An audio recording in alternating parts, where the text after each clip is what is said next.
Councillor Chris Vince, a number of challenges this year for you, election-wise. Starting off with, you are the Police and Fire and Crime Commissioner candidate. Can you explain why you're standing and what you are standing for? Yeah, I mean, I stood 4 years ago when the role was only Police Crime Commissioner for Essex, and part of the reason I wanted to do that was really to get the voice of the officers that are on patrol across our county heard, and also to spend time listening to the public about what their concerns were. I think for me, part of the reason I want to stand in this election again, as I say, is to really make the public explain to the public, I suppose, the issues that the police officers face at the moment. And when I stood 4 years ago, I spoke a lot about police officer welfare, their mental welfare, and worker fatigue, the fact that they were having their rest days cancelled, etc. Well, I mean, 4 years later, with this terrible pandemic as a backdrop, we've seen actually that these police officers are under even more pressure. And I think it's about really getting that across, thinking about how that we can work to support those officers,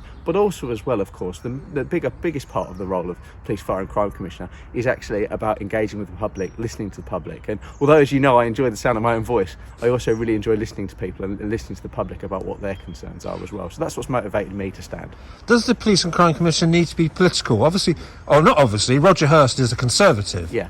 So what would be the difference between a Conservative role and a Labour role? Well, it's a really good question, and one that I would probably say to a lot of the extent it isn't a political role. In many ways, you're budget setting with the police, you're working with the chief constable, somebody who I've met a couple of times and I've got a lot of respect for, actually. So in many ways it isn't a political role, and in many ways you do keep politics out of it. What I think makes me different to Roger Hurst, I think, is my enthusiasm, is a fresh set of eyes at a problem. I can be perhaps more critical of the government spending approach than Roger can be. I do think, although I appreciate the need to raise council tax to increase funding to the police, personally I would like to see, and I would argue for, that actually that funding needs to come from central government through a more progressive tax system. What about the numbers? They keep telling us there's more police. Do you think we have? And how do we prove or disprove it?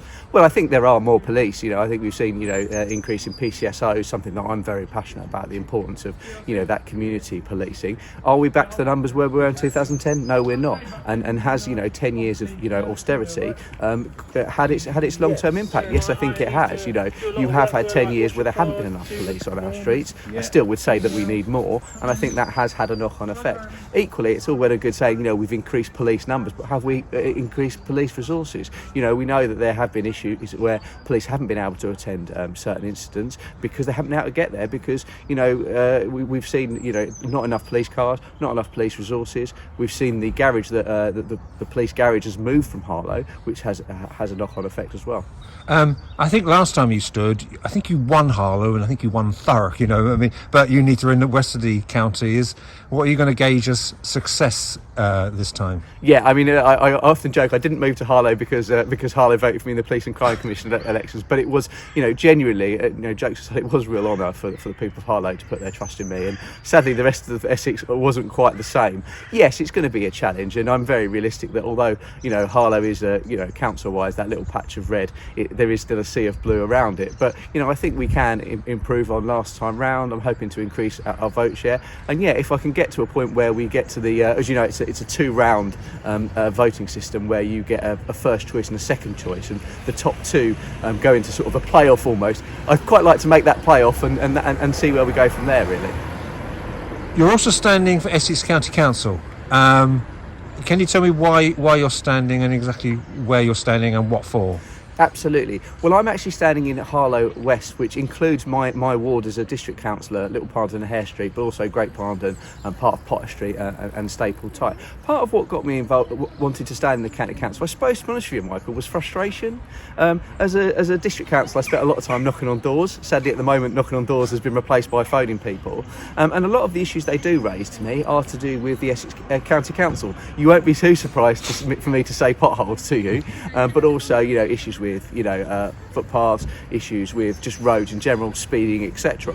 A lot of those issues I can't deal with, and there's nothing worse than saying to somebody, only isn't the right word. I'm a district councillor. I can't deal with that. I'll have to pass it on, and that's something that I've found very frustrating personally. So for me, personally, it's an opportunity to raise those issues with County Council directly and have hopefully a greater impact on people's lives in my area and beyond. Do people know or understand the difference between an Essex County Councillor and a Harlow District Councillor, or does it really matter? People just want to get stuff done.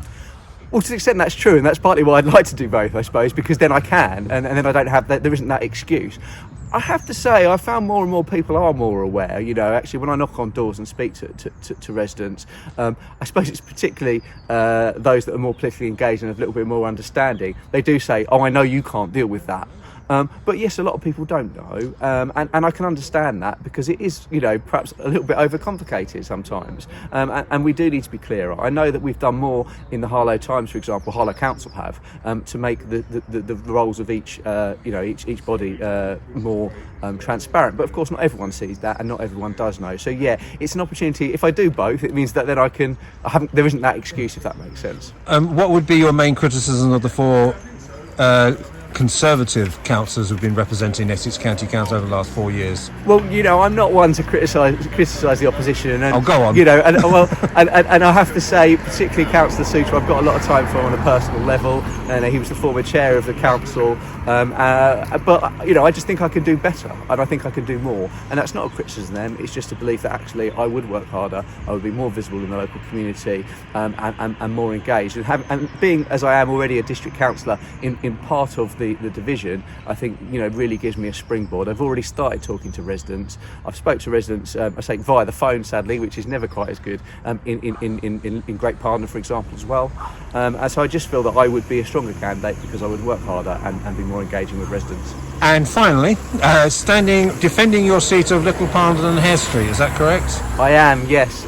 So obviously I'm up for re-election. I was elected obviously in a by-election in 2018.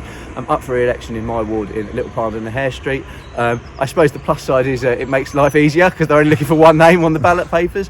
But no, I mean, I've really enjoyed being a district councillor, as you know. It's been a real honour to represent my ward.